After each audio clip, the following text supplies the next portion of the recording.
Salut à toutes et à tous et bienvenue à cette nouvelle édition de Canal Sport, votre rendez-vous hebdomadaire consacré au sport sur Canal 3 Bénin. Au menu ce soir, du football et au Bénin, suspense prolongé autour de l'identité du champion de la saison. Le bouquet final du championnat d'élite prévu pour le week-end écoulé a été reporté pour raison d'intempéries. À temps appris, nous en parlerons dans cette émission. D'un sport collectif à un autre, le basketball s'invite aussi au festin ce soir. La course au titre a repris ce week-end après quelques jours de trêve.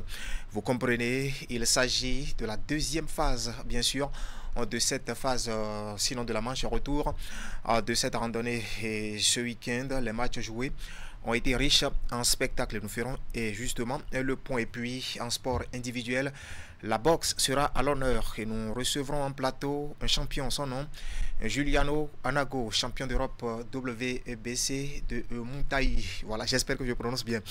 Quelques semaines après son sacre, eh bien, l'homme séjourne au Bénin depuis le 12 juin dernier. Et nous en profiterons pour lui arracher quelques mots et bien d'autres disciplines, notamment le volleyball, mais aussi l'athlétisme viendront compléter le menu de cette aventure vespérale que m'aidera à animer mon collègue Candide Moueto. Candide, bonsoir. Narcisse, bonsoir et bonsoir à tous nos téléspectateurs. Voilà, en face de vous, un visage bien connu de nos téléspectateurs. Dicorel Zou. Dicorel, bonsoir. Bonsoir Narcisse, bonsoir à mes téléspectateurs. Voilà, je rappelle que vous êtes journaliste, reporter sportif et vous officiez à Radio au Cotonou. L'équipe de l'ombre. Sans oublier que je suis commentateur sur A+. Ah, commentateur sur A+, aussi. Voilà, autant pour moi.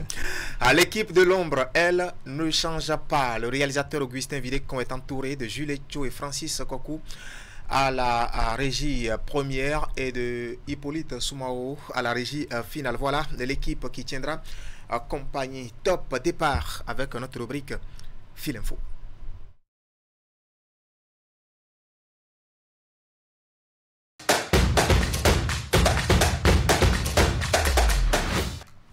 Voilà, Fil Info, c'est le factuel de ce qui a fait l'actualité ces dernières heures. Et nous allons commencer avec le sport au roi. Je vous en parlais en titre. La finale de la Ligue professionnelle de football du Bénin, saison 2024-2025, est reportée à mercredi prochain, Candide. C'est bien cela, Nassis.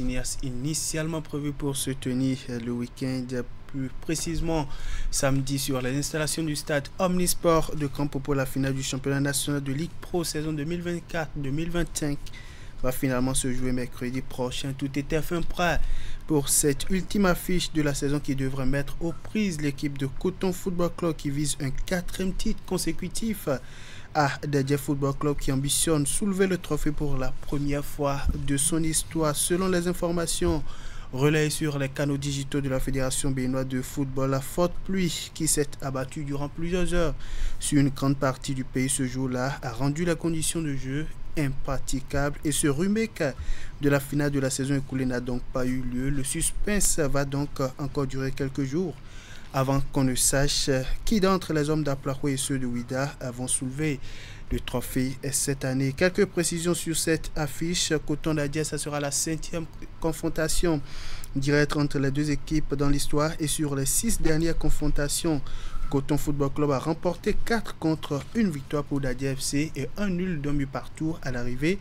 Tout ceci pour un total de 14 buts marqués, 9 pour Coton et 5 pour l'équipe de Dadje Football Club d'Aplahoui. Voilà des statistiques que nous tenons pour notre gouvernement. Football encore et au-delà de nos frontières, l'actualité reste dominée par la Coupe du Monde des clubs. L'édition 2025 a commencé hier dimanche aux États-Unis. Au total, 5 matchs sont déjà joués. Oui, la Coupe du Monde des clubs édition 2025 a démarré en grande pompe avec de nombreuses affiches plaisantes. Il y a des clubs qui donnent déjà du temps pendant que d'autres démarrent très timidement. Parlant de clubs qui ont démarré timidement, on a comme exemple l'équipe d'Inter Miami de Lionel Messi qui a fait un match nul de score vierge avec l'équipe d'Al Ahly FC d'Égypte, bien entendu, score nul et vierge à l'arrivée. L'autre club qui a démarré en grande pompe et ceci avec la manière. C'est l'équipe de Bayern de Munich qui s'est offert une précieuse victoire, sinon une éclatante victoire pour le dit ancien, victoire écrasante 10-0 devant l'équipe de Auckland City. Le Paris Saint-Germain, équipe championne d'Europe en titre, s'est imposé par un score de 4-0 à l'équipe de l'Atlético de Madrid. Palmeiras a partagé les points au bout d'un score nul et vierge avec l'équipe du FC Porto, et puis victoire au bout des 90 minutes de jeu pour l'équipe de Botafogo devant l'équipe de Seattle Sounders, 2-1 à l'arrivée. Une rencontre est actuellement en cours et elle oppose l'équipe de Chelsea FC à son homologue donc de Los Angeles FC. Après donc cette affiche qui est actuellement en cours, on aura droit à deux autres affiches au cours de cette nuit au petit matin de ce mardi, déjà à 23h, et donc dans quelques heures l'équipe de Boca Juniors va en découdre avec le Benfica de Lisbonne, et puis à 2h du matin on va assister à une rencontre qui va opposer l'équipe de Flamengo à celle de l'Espérance de Tunis, qui sera le deuxième représentant du continent africain à faire son entrée en compétition. Voilà, Dicorel Zou, je sais que vous avez un regard sur cette compétition, tout comme bon nombre d'observateurs du football d'ailleurs. Sinon votre regard sur les tout premiers résultats? Oui, ça montre l'écart de niveau entre le football européen et le football sur certains continents. Et notamment en Amérique, on peut aisément constater que le niveau est relativement bas. L'exemple est quand même la déculottée subie par Clan City, où on a su après que les joueurs de cette équipe travaillent dans des entrepôts et viennent s'entraîner pour pouvoir jouer. Pas des professionnels. Ce ne sont pas forcément des professionnels. Donc, une fois encore, ça suscite l'épineuse question de l'intérêt de cette compétition, mais qui, selon la FIFA, quand même, rassemble beaucoup de mécènes, beaucoup de sponsors. Donc, il y a beaucoup d'argent derrière. Moi, j'ai beaucoup d'inquiétudes par rapport donc, à la capacité physique des joueurs après la compétition. La saison prochaine, on n'a pas encore connu ça, mais la longueur des compétitions durant la saison a fait que la saison dernière, on a eu droit à beaucoup de blessés, des ruptures de ligaments qu'on ne connaissait pas beaucoup, qui aujourd'hui devient quand même, ça vient à foison. La saison qui vient, on pourra encore assister à pire.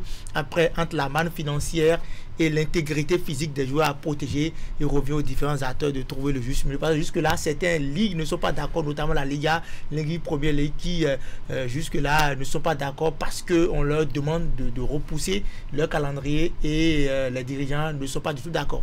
Voilà, et donc au-delà bien sûr de cet aspect, nous allons évoquer toujours le niveau technique de la compétition. Vous en parliez, l'écart de niveau entre les équipes, c'est déjà un signe avant-coureur par rapport à la Coupe du Monde des Nations à 48 nations où on parle de niveau faible. C'est déjà un signe avant-coureur. Effectivement, mais pour la Coupe du Monde, ça va être beaucoup mieux, même si le niveau sera relativement bas, ça va être beaucoup mieux parce que chaque équipe nationale sera obligée de sélectionner ses meilleurs joueurs.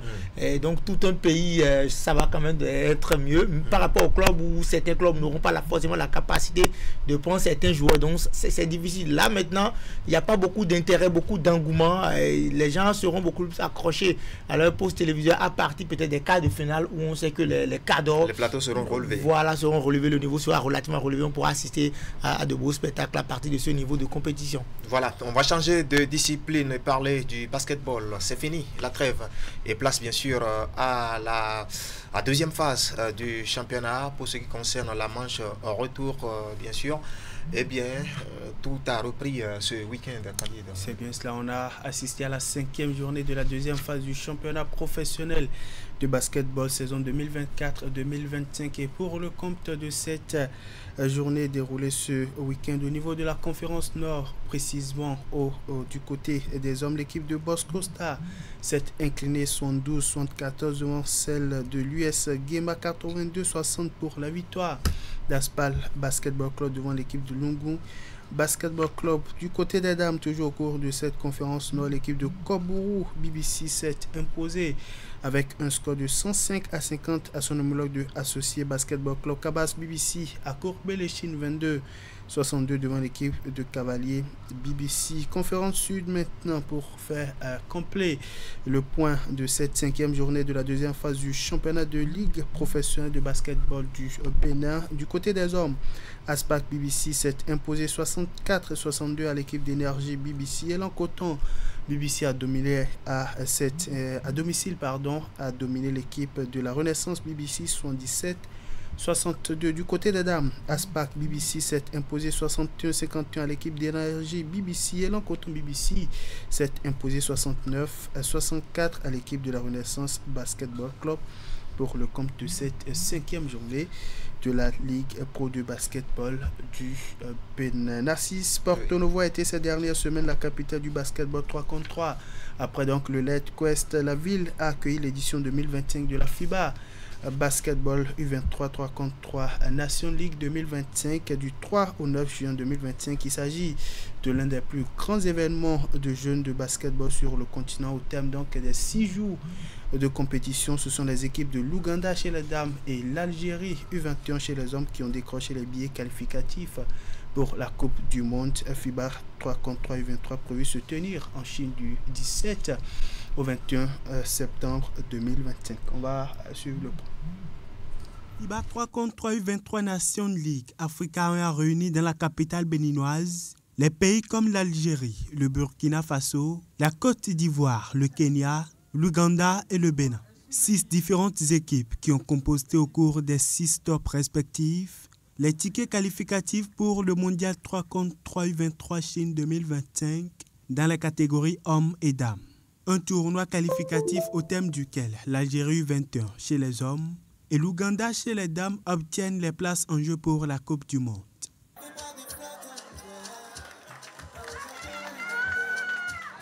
La compétition a été plus ou moins difficile pour les différentes sélections béninoises. Il fallait attendre la dernière journée pour voir les Amazones sortir la tête de l'eau et terminer championne du top 6. Quant au Guépard, il passe 2 fois de suite près de la victoire en finale, notamment au cours des top 5 et 6. On a donné tout ce qu'on pouvait. C'était pas facile, mais après ça se voyait qu'ils avaient plus d'expérience que nous. Et en plus de ça, bon, c'est pas la taille, hein, on a fait ce qu'il fallait faire, mais on a perdu sur des détails. Chaque jour qu'on venait sur le terrain, on gagnait un match, on perdait le deuxième, on gagnait un match, on perdait le deuxième. On se rencontrait entre nous, on se parlait entre nous, on parlait des choses qu'on devait corriger, des petites erreurs qu'on devait effacer pour le prochain match. À l'instar du Bénin, certaines nations ont aussi eu un réveil tardif au cours de ce tournoi. Et à l'heure du bilan, pas de place pour les regrets. La dernière Nation League, nous avions été 4e. Cette fois-ci, on a été 3e. Donc je peux dire qu'on apprend au fil du temps et on corrige nos erreurs en fonction des compétitions. On a fait 5 finales sur 6 possibles. Si on ne prenait que 2 finales, on serait sans... Je perds un peu mes mots, je ne vais pas rentrer dans les émotions parce que effectivement pour mes filles j'ai mal, mais je me dis que c'est l'apprentissage. Une nouvelle expérience à capitaliser pour une prochaine sortie mieux fructueuse que celle-ci. Mais en attendant, la satisfaction se lie au bout des lèvres à la Fédération béninoise de basketball, hôte de cette édition de la FIBA 3 contre 3 U23 Nation League Africa 1. Nous avons eu les félicitations de la Fédération internationale de basketball 3x3 et qui nous a rassurés de leur satisfaction et demandé même si nous sommes preneurs d'une compétition encore plus élevée. Un peu comme la Coupe d'Afrique des Nations, ce qu'on a joué à Madagascar l'année dernière, ils ont demandé si on est preneurs. Ils sont prêts à nous l'accorder sur 2 années de suite, donc 2026 et 2027. Le pari de l'organisation de ce tournoi qualificatif au Mondial 3 contre 3 U23 à Porto Novo ouvre ainsi la voie de nouveaux challenges encore plus grands pour le Bénin. Et la fêtière du basketball au Bénin se dit prête pour relever les défis. Restons avec cette spécialité du basketball, notamment le basketball 3 contre 3 pour évoquer cette bonne nouvelle pour la sélection béninoise. Le Bénin qui repasse premier en Afrique et 26e au plan mondial au classement FIBA 3 contre 3. La FIBA a dévoilé le nouveau classement mis à jour le 13 juin 2025 en matière de cette discipline. Et sur ce nouveau classement au niveau des hommes, les Guépards du Bénin sont deuxième en Afrique et 30e sur le plan mondial. Quant aux dames, les Amazones du Bénin sont deuxième en Afrique et 27e mondial au classement FIBA 3 contre 3 mise à jour. Avec ces différentes places occupées par les Guépards et Amazones, le Bénin passe au premier rang africain et 26e au classement, sinon au ranking FIBA 3 contre 3 combiné. Une nouvelle remontée qui a été favorisée par les différentes performances des basketteurs et basketteuses lors du Light Quest 3 contre 3 et lors de la Young FIBA 3 contre 3 Nation League déroulée à Porto Nouveau. Voilà, Nicolas Zou, que vous inspire cette remontée du Bénin dans le classement par rapport au ranking? Oui, déjà c'est le travail abattu, tout le programme que déroule cette fédération qui n'a jamais connu de temps mort. Tout le monde le voit avec le leadership incarné par... Il y a vraiment un regain d'activité. Voilà, son président, une rigueur dans le déroulé des activités. Donc je pense que c'est tout ça qui a payé. On a d'abord été, je dirais, humble en s'attaquant au basket 3 contre 3 parce qu'on sait que sur l'autre aspect, il y a encore beaucoup de travail à faire. Mais là où on sait que, bon, là, si on se bat un peu, on peut se donner de visibilité. On a attaqué ce projet. Là, tout le monde sait aujourd'hui, tout le monde voit clairement aujourd'hui que le Bénin a progressé et que le Bénin est devenu un pays vitrine, un pays lumière en matière de la pratique du basket 3 contre 3. Maintenant, il revient de travailler pour déjà gagner sur le terrain au niveau donc des paniers parce que là, on nous connaît désormais. Maintenant, on veut les résultats. Voilà. Et maintenant, nous allons sur le continent où on connaît depuis ce week-end le vainqueur de l'édition 2025 de la Basketball Africa League. Al-Ahli Tripoli, c'est bien sûr le club qui sort champion de la Basketball Africa League 2025. Une première historique pour le club libyen qui sort sacré champion de la 5e édition de la Basketball Africa League devant le club de Petro de Luanda, équipe championne en titre, et ceci après donc une saison remarquable qui le propulse au sommet du basketball africain. La finale de cette édition de la Basketball Africa League a été jouée samedi au Sunbet Arena en Afrique du Sud. Une finale entre Libyens et les champions en titre qui a été d'ailleurs âprement disputée, mais à l'arrivée, ce sont les Libyens qui ont dompté leurs homologues de Petro de Luanda sur un score de 88-67. Le trio Marey, 22 points, White, 18 points et Jean-Jacques Boissy, 12 points, ont été donc les individualités présentes dans tous les bons coups d'Al-Ahli bien entendu de la Libye, qui a réalisé un exploit en décrochant le sac pour sa toute première participation donc au BAL, et donc c'est bien entendu au BAL 2025. En ce qui concerne les distinctions individuelles, le Sénégalais Jean-Jacques Boissy sort MVP de la BAL 2025 trophée Hakim Olajuwon avec 18,9 points, 3,5 rebonds et 1,9 passes décisives par moyenne par match. Le Malien Aliou Diarra finit meilleur joueur défensif, trophée Dikembe Mutombo, et Solo Diabaté qui a fini joueur fair play de l'année 2025, bien entendu de la BAL 2025.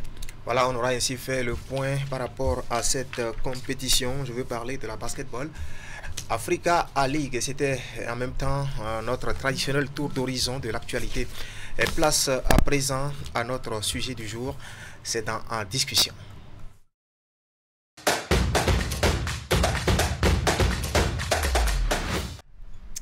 Voilà, c'est le football justement qui nous offre bien sûr cette discussion avec bien sûr le suspense prolongé autour du championnat d'élite. On en parlait tantôt, le Bénin du foot s'attendait à connaître bien sûr l'identité du lauréat de la saison le week-end dernier, mais rien n'y fit. Il faut d'abord rappeler ce plateau du bouquet final. C'est le remake bien sûr de la saison en dernière avec un certain Coton. En Dadje, tout était en place à Grand Popo samedi dernier, et on en parlait tantôt quand un responsable de la ligue professionnelle a pris le micro annonçant bien sûr au public le report de cette grande finale. Les raisons évoquées, l'humeur de Dame Nature, conséquence. Le match a été reporté pour le mercredi prochain. Dicorel, vous étiez à Grand Popo le samedi dernier. Comment avez-vous reçu bien sûr cette annonce de report? Oui, j'étais effectivement au stade, prêt bien sûr à vivre ces moments de football béninois. Oui, j'étais sous le choc quand on a annoncé bien sûr le report du match pour raison d'intempéries. C'est vrai qu'il y a eu pluie qui s'est abattue presque sur toute l'étendue du territoire national ce samedi-là. Sauf qu'au moment où on est en train d'annoncer le report du match pour cause d'intempéries, la pluie n'était plus si forte, la pelouse n'était pas mouillée. Bon, moi je ne suis pas contre le report, sauf que je suis un peu contre le non-respect du protocole. Parce que tout le monde connaît le protocole pour reporter un match du genre. Parce qu'il sonnait 15h35 quand on a annoncé le report. Le stade était archi-comble. Il y a eu du monde, il y a eu du mouvement, il y a eu de la fête. Quand vous arrivez à Grand Popo, déjà à l'entrée de la ville, vous sentez qu'un événement s'organise. Et tu la vois qui mène au stade, c'était un embouteillage pas possible. Donc les gens fêtaient et à l'intérieur du stade, dans les gradins, c'est comme si on était à l'amphithéâtre. Les gens chantaient déjà à partir de 15h. Et donc, moi, on n'a pas respecté le protocole à mon avis, tout simplement parce que, pour ce que je sais, selon ma petite expérience, c'est que pour reporter un match pour cause d'intempéries, c'est bien sûr les arbitres, le corps arbitral qui vient sur la pelouse et qui fait le constat de ce que le terrain maintenant est impraticable, qui constate l'impraticabilité de la pelouse et qui décide du report du match et qui l'annonce aux organisateurs du match. Et après, quand on reporte un match pour cause d'intempéries, les règles de la CAF et de la FIFA sont claires. Le match se joue immédiatement le lendemain, 24 heures après. Donc si c'était vraiment la pluie, pourquoi on ne voit pas les arbitres tester cela sur le terrain? Parce qu'ils sont venus, ils ont fait la marche traditionnelle qu'ils ont l'habitude de faire, ils sont repartis au vestiaire. Après ça, on nous a annoncé le report. Donc on n'a plus vu les arbitres venir et donc faire le constat. Encore que les deux équipes sont à l'échauffement. Et donc, je me demande si c'est vraiment la pluie. Si c'était la pluie, pourquoi ne pas reporter au lendemain? Donc, c'est un peu flou dans la tête de tout le monde. Et quand on voit les supporters aussi, c'est comme si les gens ne sont pas convaincus par l'argument. Donc, l'argument avancé. Et c'est comme si les gens étaient déçus parce que tout le monde était prêt vraiment à vivre cette fête-là.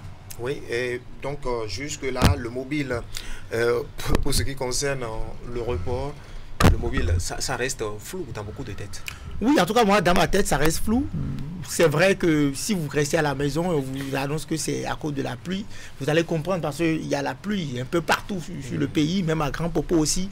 Mais la façon dont tout ça a été fait, ça a été annoncé, ça reste flou. Moi, je ne suis pas convaincu. Nous avons été rejoints sur ce plateau par notre confrère Abi Bichol. Abi, bonsoir. Bonsoir Narcisse et bonsoir Diko. Voilà, journaliste à plus Bénin qui, chaque week-end, il faut le dire, sur les matchs du championnat, vous avez forcément une réaction après l'annonce de ce report. Bon, enfin, on a été tous surpris, autant par l'annonce que par la procédure, parce qu'au moins si ça avait respecté la procédure, ça... On aurait compris, j'ai entendu Diko développer de long live, combien de fois la procédure a été biaisée. Voilà. Et puis, pour nous qui sommes restés un peu au stade de Grand Popo, au-delà, enfin, jusqu'à l'heure, au-delà de 16h30, où le match était censé avoir démarré, la quantité de pluie qu'on a pu avoir, à notre avis, ne pouvait pas empêcher un match de football de se dérouler. On a déjà joué... on a déjà vu jouer dans des conditions pires que ça. Donc, pour vous, les raisons sont ailleurs. Alors, enfin, on s'interroge encore parce qu'on est encore à une étape, on se pose beaucoup de questions. Qu'est-ce qui a pu expliquer ce report? Pour ce qui, en tout cas, dans la forme, tout au moins, on est tous unanimes que ce report est à tout le moins très bancal. De toutes les façons, on continue de s'interroger, bien sûr, par rapport à cette décision. Dicorel en parlait tantôt, selon les règlements de la FIFA, si report il doit y avoir, le match devrait être joué 24 heures plus tard. Mais ça n'a pas été le cas cette fois-ci. Et maintenant, nous, on a essayé bien sûr de joindre les responsables de la Ligue de football professionnel pour avoir une très belle démarche. Les réelles raisons.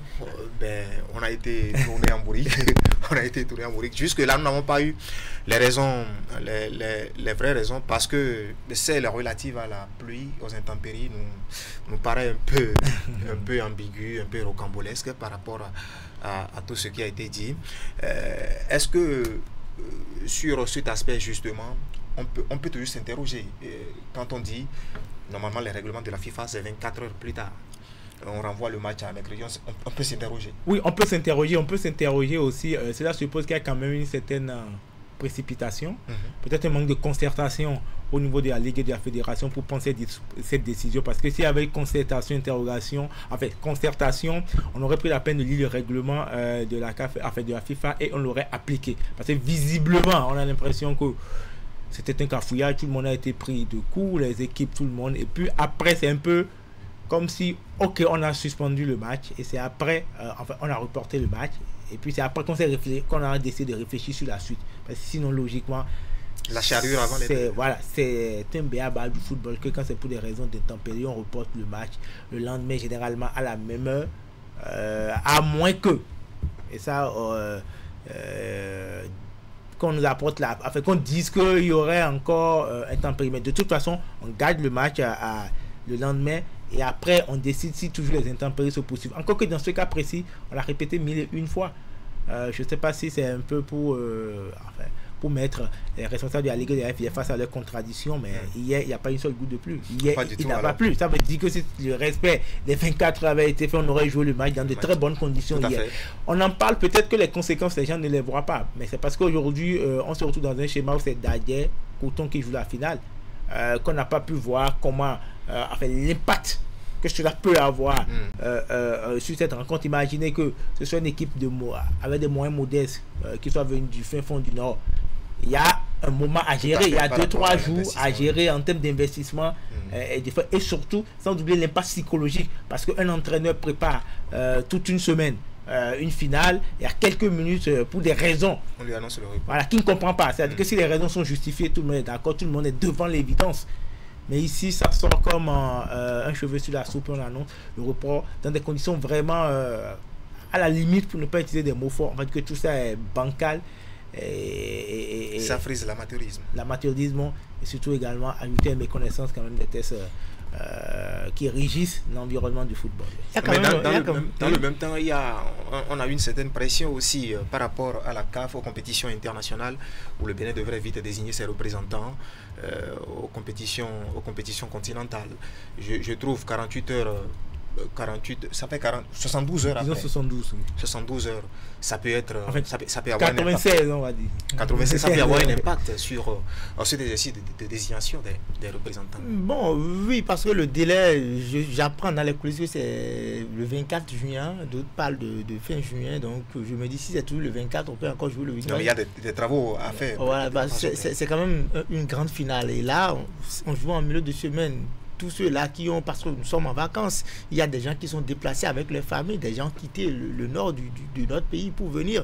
Et comme l'a dit Habib, il y a eu des dépenses qui ont été engagées. Et il y a une télé qui devait diffuser le match qui s'est apprêtée logistiquement et tout. Et donc, il y a eu des dépenses qui sont faites et qui ne peuvent pas être remboursées, qui ne peuvent pas être comblées. Et donc, les gens seront obligés de dépenser doublement pour un match qui aurait pu être joué et satisfaire tout le monde. Mais il y a quand même un fait marquant. Je ne sais pas si les autres l'ont remarqué. Moi, j'étais au stade, mais à l'heure de l'annonce du report, je n'ai vu aucun membre. Je peux me tromper, mais à part le président de l'Espoir de Savalou, je n'ai vu aucun membre du comité exécutif de la Fédération béninoise de football. Je n'ai vu personne. En tout cas... Non, mais les premiers responsables, sinon les gens plus indiqués ici, c'est les responsables de la Ligue, pas forcément de la Fédération. Sauf que la Fédé, depuis M. Deschaqueux, on nous a expliqué que la Ligue n'était qu'un simple département de la Fédé et que la Ligue n'avait pas droit à avoir une autonomie. Donc on suppose que la Ligue n'est que... Mais c'est elle qui organise, c'est elle qui organise. Je n'ai pas vu le vice-président de la Ligue. Bon, le président n'est plus là, mais je n'ai pas vu le vice-président. J'ai vu le SG, mais à part lui, le SG de la Ligue, à part lui, il n'y a personne. Donc je me dis, ça fait que tout le monde a des interrogations. Est-ce que les autorités au plus haut niveau de notre football savaient déjà dans la journée que la finale n'aurait pas lieu et ont dû rester chez eux? Je me pose beaucoup de questions parce qu'il faut qu'elles-mêmes soient là, ces autorités-là, pour qu'on... Donc ça fait qu'on continue par réfléchir. Moi je me dis, bon, est-ce qu'on ne s'est pas moqué des gens? Parce que j'ai vu des anciens internationaux venir, ou Macho Mogo, d'autres qui sont là. Et donc c'était carrément, on sent qu'il y a un événement de football béninois qui devait se dérouler ce jour-là. Donc tout le monde était resté sur sa fin. C'était la déception qui se lisait sur le visage de tout le monde. Voilà, on va, parallèlement à cette décision polémique, nous allons avoir maintenant un regard sur cette affiche de la grande finale pour vous qui être au stade tous les week-ends ou presque pour ces matchs. Est-ce que Coton, Dadje encore pour cette année, c'est l'affiche indiquée au regard de ce que vous avez vu tout au long de la saison. D'abord, Dicorel. Oui, je pense que oui. D'abord, si les deux équipes sont en finale, c'est parce qu'elles le méritent. Quand on prend Dadier durant toute la saison... En football, il y a des aléas. C'est pour cela que je pose la question. Elles sont finies premières de leur groupe. Oui. Maintenant, si Dadier du début jusqu'à la fin a dominé le groupe A, c'est vrai qu'à des moments donnés, Dadier est allé jusqu'à la deuxième ou troisième position, mais Dadier est resté constant du début jusqu'à la fin. Et puis, dans le groupe B, Coton a quand même réalisé une remontada. Coton a quitté la 14e place pour la première place. Donc, c'est exceptionnel. Et il a déjà fait la saison passée. Maintenant, pour les forces et les faiblesses, Dadier c'est la meilleure attaque du groupe A, Coton c'est la meilleure défense du groupe B. Donc c'est une opposition de style. Et donc pour moi, les deux équipes méritent d'être là. Et ce sera une belle affiche parce que voilà, l'attaque de Dadier sera testée face à la défense de Coton, et la défense de Coton aussi va montrer si elle pourra réussir à résister face à l'attaque. Est-ce que Dadier pourra encore se laisser piéger par Coton la saison dernière? Parce qu'on s'est rappelé, je me rappelle bien sûr la finale de la saison dernière où Dadier a dominé toute la partie avec un football alléchant, mais a fini par se faire piéger à partir de la 78e minute sur des contre-rondements menés par l'équipe de Coton qui savait qu'elle sera dominée et qui s'est préparée pour. Donc on va voir. Ils n'ont pas su gérer les transitions. Voilà, on va voir comment chaque équipe pourra répondre. Donc je dirais au coup tactique que va tenter de monter l'autre. Oui, Habib, il y aura un air de revanche selon vous?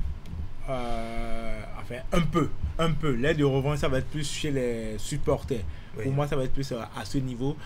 Parce qu'au niveau d'abord au niveau de l'entraîneur, Dadier est un nouvel entraîneur, donc je crois que même si lui-même s'est très rapidement intégré, je parle de l'Ivoirien, Yaya connaît, il connaît les enjeux, mais au niveau des supporters, ça va être ça. Et au niveau des joueurs en partie, parce qu'il y a quand même un certain nombre de changements en termes de joueurs au niveau de cette équipe de Dadier. Oui. Pour revenir à la première question, l'affiche.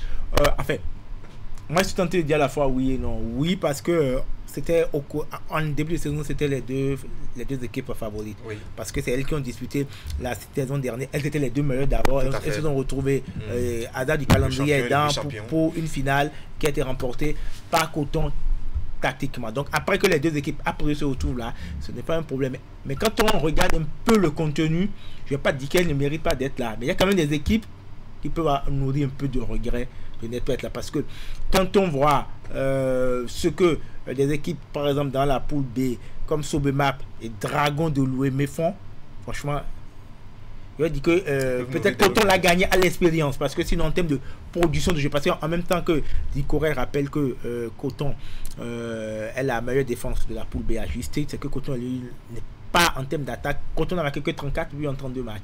C'est quand même pauvre. Ça fait à peine un peu plus d'un but par match. Oui. Donc, dans le même temps, vous avez des équipes comme Sobemap qui vous proposent en termes de contenu, de production de jeu, c'était vraiment largement meilleur. Vous avez une équipe comme les Dragons de Lomé qui ont marqué plus de 40 buts. C'est des équipes qui ont manqué de certitude. Qui ont manqué peut-être de régularité et qui ont perdu des matchs sur les détails. Et c'est là où je dis que Coton a été plus expérimenté. Malheureusement, l'année prochaine, peut-être ces équipes vont revenir. Mais donc, si on veut regarder en termes de beau jeu, de spectacle, je ne suis pas sûr que Coton ait mérité d'être là. Pour Dadier, c'est toute une autre histoire. C'est vrai que Cavalier a accroché Dadier à un moment donné, mais Dadier a toujours en termes de production de jeu, en termes d'attaque, c'est quand même une équipe qui a montré des certitudes dès le début du championnat, et même si à des moments donnés elle a été bousculée, en fait c'est une équipe qui n'a jamais donné l'impression d'avoir paniqué, quand bien même elle était en difficulté. Elle a des forces, et contrairement à l'année dernière, c'est ce qui peut changer la finale, c'est quand même en termes de profondeur de banc. Dadier de répondre. L'année dernière, Dadier en avait un peu moins. Aujourd'hui, quand vous regardez que la finale aurait pu se démarrer, quand on regarde le 11 de départ avec un garçon comme Blaise Makaï, je crois qu'il doit être le meilleur buteur du club, 11 buts. Et que quand vous avez également Jean-Marie Guerra qui doit commencer sur le banc de touche, alors que ce sont des joueurs potentiellement titulaires, vous dites qu'il y a des répondants, oui. Alors que l'année dernière c'était un peu moins étoffé sur la finale. Voilà, donc dans un instant, je vous rappelle, nous allons passer à notre rubrique exclusivité, mais avant, vous qui, je le disais, cette année pour le titre de champion, on vient de parler bien sûr de l'affiche. Avant de nous séparer, on va quand même... Je ne vais pas parler de pronostic, mais qui est-ce que vous voyez décrocher le titre cette année, Coton ou Dadier, Habib? D'abord, c'est un match 50-50. on va le dire, d'ailleurs en termes d'explosivité, Coton en termes de solidité. Pour moi, j'ai l'impression que pour que l'histoire soit belle, peut-être il faut un nouveau champion pour le Bénin. Voilà, donc quelqu'un qui gagne le titre la première fois. Donc j'ai quand même l'impression, je sens que sur ce coup, Dadier est mieux armé que l'année dernière pour damer les pions à Coton. Et vous, Dicorel? Bon, oui, Dadier a les atouts pour gagner, mais Coton a l'expérience pour piéger les gens. Moi, je ne vois pas Dadier. Je vois que Dadier pourra dominer, mais qu'au bout, Coton avec l'expérience. Parce qu'après, il y a un esprit devant le titre de champion. Un esprit sur la première place. Je pense que cet esprit dort pour l'instant à Ouida. Voilà, on est donc partagé sur ce plateau de toute la façon. Ces deux commentateurs, vous serez sur ce match. Si tout va bien. Oui, donc ce sera pour mercredi prochain au stade municipal de Grand Popo. C'était donc notre sujet du jour. Nous allons donc croiser les doigts pour espérer le dénouement de la saison mercredi prochain à Grand Popo. Place à présent à notre rubrique exclusivité.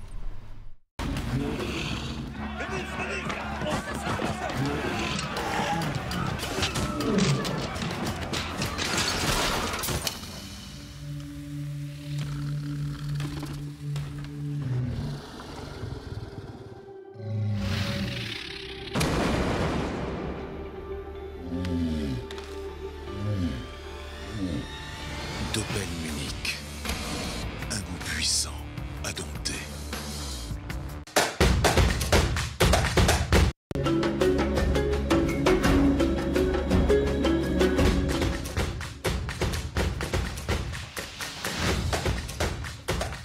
Bienvenue à cette nouvelle édition de Canal Sport, notre rendez-vous hebdomadaire qui chaque semaine vous permet d'avoir des nouvelles du monde sportif béninois et d'ailleurs. Mathéo Arlenvi, vous le connaissez? Oui. Jouer loin de ses bases et se qualifier, ce n'est pas évident. Hein. Au départ, vous y croyez? Au départ, bien sûr qu'on veut jouer au Bénin tous les matchs, mais pour l'instant, on est à 6 matchs, 0 défaite en Côte d'Ivoire. Mais bien évidemment, on préfère jouer les matchs à Cotonou et au stade de l'Amitié ou au stade de Charles de Gaulle. Candide, bonsoir. Narcisse, bonsoir Prosper et bonsoir à tous nos téléspectateurs. Oui. Dans le cadre de cette 12e journée de la Ligue professionnelle de football du Bénin, ils ont amené leur caméra sur les installations du stade synthétique de l'université d'Abou-Clavi pour suivre cette affiche entre les Requins de l'Atlantique et les Adjaka-Loulou de l'Est Cotonou. Suivez. Les Requins de l'Atlantique ont vécu une très belle soirée en assurant au sorti d'une victoire de prestige face à l'AS Cotonou, comptant pour la 12e journée de la Ligue Pro du Bénin. On va continuer par travailler et puis les matchs à venir, nous allons faire beaucoup plus pour remporter plus de matchs. Vraiment, je suis content et c'est la première fois que j'ai pu marquer aujourd'hui. Ça fait plaisir, et avec l'équipe, on a eu les 3 points.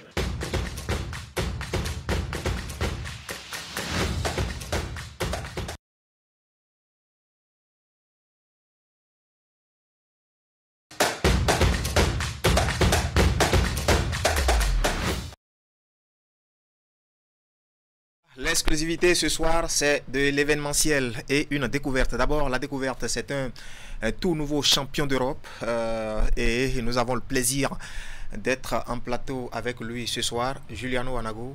Juliano, bonsoir.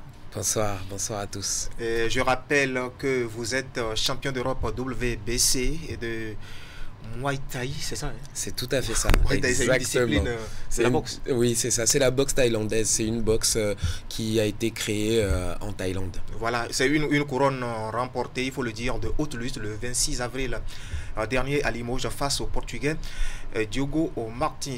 Quelques jours après, vous avez décidé bien sûr de venir au Bénin où vous avez reçu le 12 juin dernier, il faut le dire, un accueil chaleureux à l'aéroport international Cardinal Bernardin Gantin de Cotonou. Que vous inspire justement cet accueil? Cet accueil m'a fait une joie immense. Ça m'a ému et j'étais ravi d'avoir tout cet engouement autour de mon arrivée. Donc, arriver comme ça, on ne peut pas rêver mieux. Voilà. Et on va en venir maintenant à votre exploit. On vous a vu sans complexe face à cet adversaire portugais. Vous le connaissiez? Pas du tout. On ne s'était jamais rencontrés auparavant. juste des échos de noms, mais je ne le connaissais pas du tout avant cette rencontre. Et pourtant, vous avez quand même évolué sans complexe. Racontez-nous un peu ce combat. Comment ça s'est passé? Ce combat reste un de mes meilleurs. Ça a été quand même mémorable. Je suis rentré tout de suite dans le vif du sujet et j'ai mené la danse, on va dire, jusqu'au bout du combat, jusqu'à la fin de la 5e reprise. Voilà. Donc, un combat mené avec stratégie, intelligence, et donc je suis plutôt fier de ma performance. Voilà, et au bout du rouleau, la ceinture que vous avez d'ailleurs devant vous, vous pouvez le montrer un tout petit peu à nos téléspectateurs. Voilà, faites attention à notre micro. Voilà, la ceinture remportée justement par Juliano Anago, fraîchement vice, j'ai dit des bêtises, champion d'Europe WBC au niveau de Muay Thai. Voilà, c'est ça, hein? C'est tout à fait ça. À côté de la boxe, ce soir, il y a la promotion de notre sport individuel. C'est un peu le bodybuilding et fitness, un projet baptisé Dopel Digba Challenge et porté par la société béninoise des boissons rafraîchissantes Sobé Braille. Pour en parler, nous avons en plateau M. Aurel Amoussou. M. Aurel Amoussou, bonsoir. Bonsoir Narcisse. Voilà, je rappelle que vous êtes chef produit bière au service marketing de la Sobé Braille. Exactement. Voilà, vous êtes là justement pour nous parler de ce projet. Dites-nous le concept Dopel Digba Challenge. De quoi est-ce qu'il s'agit? En fait, Dopel Digba Challenge, c'est un concours de force. Un concours de force, nous sommes à la première édition et ça consiste à offrir une plateforme pour des personnes solides physiquement, habituées des haltères, habituées des centres de fitness, pour pouvoir révéler leur puissance afin de gagner 1 million de francs CFA cash au bout de 2 mois et demi. Un concours donc. Un concours. Et quelles sont les conditions à remplir justement pour participer à cette compétition? Ok, pour participer à cette compétition, il faut être déjà majeur de plus de 18 ans. Tout à fait. Avoir une masse corporelle entre 75 et 90 kilos. Être domicilié ou résilié au Bénin. C'est ça. Jouir de ses droits civiques et justifier son état de santé parfait, d'accord, au jour de la compétition. Voilà, Dopel Digba Challenge. Je reviens à vous tout à l'heure, mais nous allons faire face encore à notre champion, notre tout nouveau champion d'Europe. Un succès de ce genre, c'est aussi une responsabilité du coup. Le sportif de haut niveau s'assoit pour pondre un agenda. Quel est le vôtre pour les mois à venir?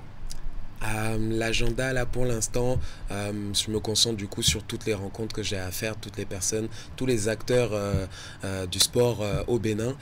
L'idée c'est de créer, de favoriser les liens et ensemble de monter une fédération Muay Thai et pourquoi pas plusieurs salles également, former les étudiants, les élèves et ainsi que les coachs, ainsi que les juges, arbitres. En fait, on va essayer de vraiment mettre les choses au carré et essayer de développer au maximum, démocratiser le Muay Thai au sein du Bénin. Tout à fait. Pour arriver au Bénin, on parle surtout d'un séjour de 12 jours. Je l'ai appris dans les coulisses. Qu'est-ce qui est prévu justement dans l'agenda de ce séjour-là? Beaucoup de choses sont prévues, beaucoup de rencontres, on va dire, beaucoup de discussions, de rencontres, de propositions, de négociations. Et donc, au terme de ce séjour, il faut que je reparte avec une certaine certitude et, disons, une direction à prendre avec les bonnes personnes. Voilà, nous allons en venir tout à l'heure à vous pour savoir les rapports que vous entretenez avec les responsables de la boxe anglaise, connue beaucoup plus au Bénin. On va en parler tantôt, mais retour à la Sobé Braille, justement avec notre concept Dopel Digba Challenge. Comment se déroule cette compétition? Ok, cette compétition démarre le 21 juin et la grande finale est prévue pour le 7 septembre. Mais avant ça, nous avons la phase d'inscription qui est ouverte déjà. C'est ça. D'accord. Donc, les athlètes, toutes les personnes désireuses de participer à cette aventure peuvent déjà s'inscrire au niveau de notre site www.sobebra.bj ou dans des points de vente accrédités. Nous avons 10 points de vente sélectionnés dans Cotonou et Calavi pour cette aventure. Au niveau de notre page Facebook, au niveau du site, les informations sur ces points de vente sont réservés aux internautes, à tous ceux qui vont tapoter leur écran. D'accord, ils seront informés sur les détails. Mais déjà, pour le 21 juin, c'est le point de vente chez Ares, à Calavi Djadjo, qui accueille la première soirée des éliminatoires. Ok. Voilà. C'est situé où à Calavi? C'est à 200 mètres du Carrefour Séminaire. C'est ça. Voilà. Donc, également, ce jour, il y aura, oui, le spectacle au niveau des candidats. Il y aura 10 candidats. On va retenir un. D'accord? Et qui va attendre 9 autres candidats les 9 week-ends à suivre pour pouvoir participer à la grande finale qui sera au niveau de la plage de Fidjirosé. Ce sera au mois de juillet. Au mois de septembre, la grande finale. Voilà. Puisque les préliminaires commencent le 21 juin, mais se terminent le 23 août. C'est ça. Comme c'est un produit convivial, la bière, la Doppel Munich, d'accord, les supporters, les spectateurs, les consommateurs qui participeront à ces éliminatoires auront l'opportunité de profiter d'une offre promotionnelle sur la bière, d'accord. Également, ils auront l'opportunité aussi d'avoir des souvenirs parce que nous avons des activités amusantes, du punching ball. Ils vont s'essayer aussi et rester dans l'esprit de vainqueur, de conquérant, d'accord, qu'exprime cette marque. Donc ça sera pratiquement, chaque rencontre sera carrément du sport, mais ça sera aussi une très belle fête. Voilà, des moments d'épanouissement surtout, il faut le dire. Alors, nous allons revenir à notre champion, Juliano Anago. Dites-nous, quels sont vos rapports justement avec les responsables de la boxe au Bénin? J'en parlais tantôt. Eh bien, par exemple, je suis en relation avec le président de la fédération MMA, donc Monsieur Ouanilo.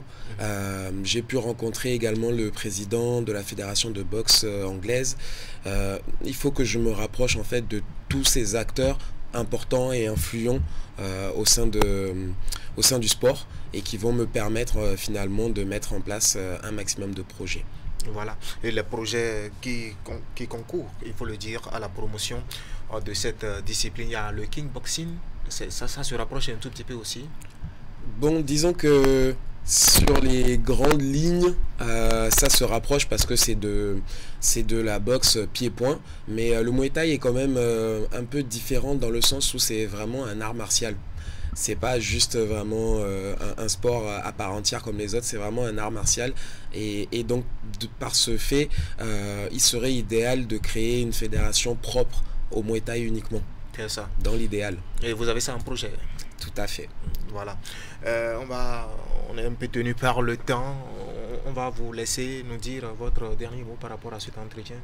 Eh bien, j'espère en tout cas réussir, je vais tout faire pour mettre en place un maximum de choses. Donc comme je disais précédemment, démocratiser le Muay Thai, démocratiser le sport et la boxe au sein du Bénin. Et puis également, je tenais vraiment personnellement à remercier donc le président de la fédération MMA et ainsi que mon sponsor Azur Courtage également. Tout à fait. Merci donc d'avoir accepté notre invitation. On en a profité pour parler un tout petit peu de vous et bien sûr de cette discipline. Retour à la Sobebra avec son nouveau bébé. Exactement, le projet Doppel Djiba Challenge. Coup d'envoi 21 juin prochain. Est-ce que vous pouvez nous rappeler encore les exercices d'inscription, là où il faut s'inscrire et puis... Ok, pour s'inscrire, il faut aller au niveau de chez Ares, le bar chez Ares. Les fiches sont disponibles si vous voulez, vous voulez vous déplacer, d'accord. Mais à défaut, vous pouvez aussi vous inscrire en ligne sur notre site Sobebra, www.sobebra.bj. Mais déjà, vous avez aussi la liste de tous les points de vente qui sont accrédités pour cette aventure. Dès que vous déplacez vers ces points de vente, automatiquement, il y a les hôtesses qui vont vous accueillir pour des inscriptions et tout pour que vous puissiez venir, d'accord, révéler votre puissance. Et maintenant, également, nous disons merci déjà aux professionnels de powerlifting, aux responsables aussi des fitness clubs qui sont, d'accord, engagés dans l'aventure avec ils vous suivent dans ce projet. Ils nous suivent. C'est vrai que c'est un projet initié, Marc, Doppel, Munich Brune, mais quand même, ils sentent quand même que c'est de la visibilité. pour cette discipline qui est encore naissante, qui est embryonnaire. D'accord, donc mettre dans la main, nous allons bien conduire. Et l'histoire se fera également par nos consommateurs. On les invite massivement dans les 10 points de vente pour que nous puissions soutenir les candidats afin de les amener au trophée. Voilà, le challenge, le Doppel Digba Challenge, voilà, c'est le nom de ce nouveau-né de la Sobebra, Société béninoise des boissons rafraîchissantes. Nous arrivons ainsi au terme de notre aventure ce soir. Techniquement, nous avons bénéficié de l'assistance d'Augustin Vidé comme réalisateur en chef, et autour de lui, Jules Echo et Francis Kokou à la régie première et Clément Bougnoque plutôt à la régie finale. Tout le plaisir a été pour nous de vous tenir compagnie pendant près d'une heure. Retrouvez toute l'équipe de la rédaction sportive de Canal 3 Bénin lundi prochain dès qu'il sonnera 21h. Bonne soirée à toutes et à tous et sportivement vôtre.